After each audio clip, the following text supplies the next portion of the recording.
Et l'auteur des Actes, qui est expert dans l'art de suggérer que les événements visent tout le monde, nous dit qu'au terme de cette lapidation d'Étienne, qui est bien connue, eh bien, il y eut une grande persécution contre l'Église qui se trouvait à Jérusalem, et il ajoute même que tous furent dispersés dans les villages de Judée et de Samarie, sauf les apôtres. C'est extraordinaire, puisqu'en fait, on estime que ce sont les chefs qui devraient être les premiers à pâtir de la situation. Eh bien non, les apôtres ne sont pas touchés.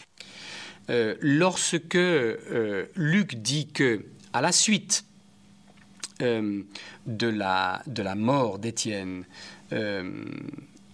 tous les adeptes de la voie sont expulsés de Jérusalem, sauf les apôtres, on voit bien, là encore, comment cela répond à l'image que Luc veut donner de la naissance du christianisme. Les apôtres constituent ce lien permanent, assurent cette pérennité de la présence du témoignage de Jésus à Jérusalem.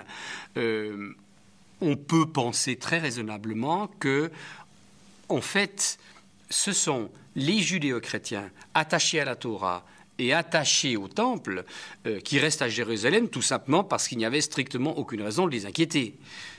Par contre, les trublions hellénistes, eux, sont évacués. Est-ce qu'on peut aller plus loin ? Est-ce qu'on peut aller plus loin à penser que les judéo-chrétiens, que j'appellerais conservateurs, attachés aux marqueurs identitaires de la foi juive, n'étaient pas mécontents de voir disparaître de Jérusalem ceux qui compliquaient et troublaient leurs relations avec le judaïsme. On peut le penser. En tout cas, ce que l'on sait, c'est que par la suite, c'est-à-dire dans le champ de la mission paulinienne, de plus en plus, la synagogue a marqué sa distance par rapport au groupe chrétien, ne voulant pas que les chrétiens soient assimilés aux juifs et notamment au statut d'exception dont bénéficiaient les juifs dans l'Empire, l'exception de la religio licita.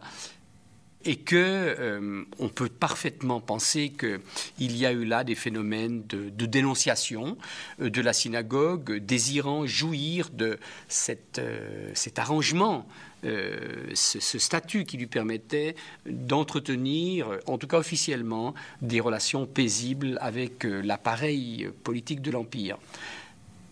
On peut donc penser qu'effectivement, le départ des hellénistes a pu apaiser en tout cas une situation dont le trouble déplaisait aux judéo-chrétiens attachés à la Torah. Alors, les anciens partisans d'Étienne, n'est-ce pas chrétiens, mais de la même bande, si je peux dire, pris de peur devant cette exécution de leur leader, qui était en même temps un beau parleur, se sont échappés. Ils sont partis à Antioche, et c'est d'après les Actes, ne pas autre chose, ce seraient eux qui seraient les premiers à avoir évangélisé les païens.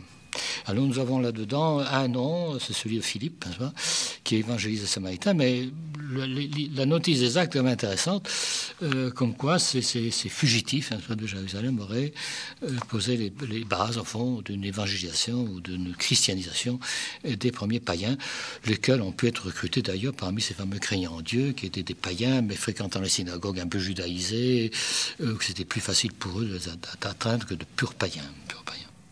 Et à partir de là, ils vont pratiquer une mission qui ne sera plus centripète, mais centrifuge, puisqu'amenés à quitter Jérusalem, ils vont annoncer le message ailleurs.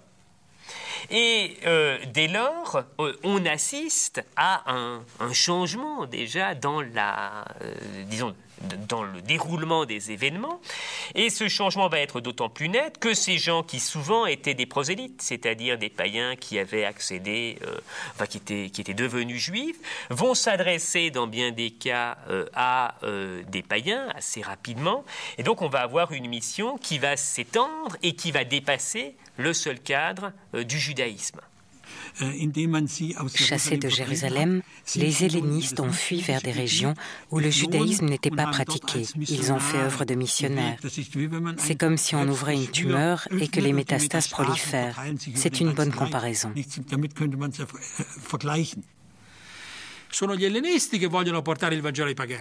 Ce sont les hellénistes qui veulent porter l'évangile aux païens. Ce sont les hellénistes qui veulent abolir le temple et la loi. Et sur ces 3 points, l'affrontement est inévitable entre la communauté des hellénistes et celle de Jacques et, disons, des traditionalistes, c'est-à-dire des apôtres liés à la tradition juive. Si nous ne prenons pas en compte cette fracture terrible quant à ses conséquences dévastatrices, nous ne pourrons jamais comprendre ni les épîtres de Paul, ni le récit si harmonisateur de Luc dans les Actes des Apôtres. Les hellénistes non seulement n'ont jamais été réintégrés, jamais, mais aussi du fait de leur esprit de révolte, ils ont même fini par se radicaliser toujours davantage contre Jérusalem et contre le judaïsme.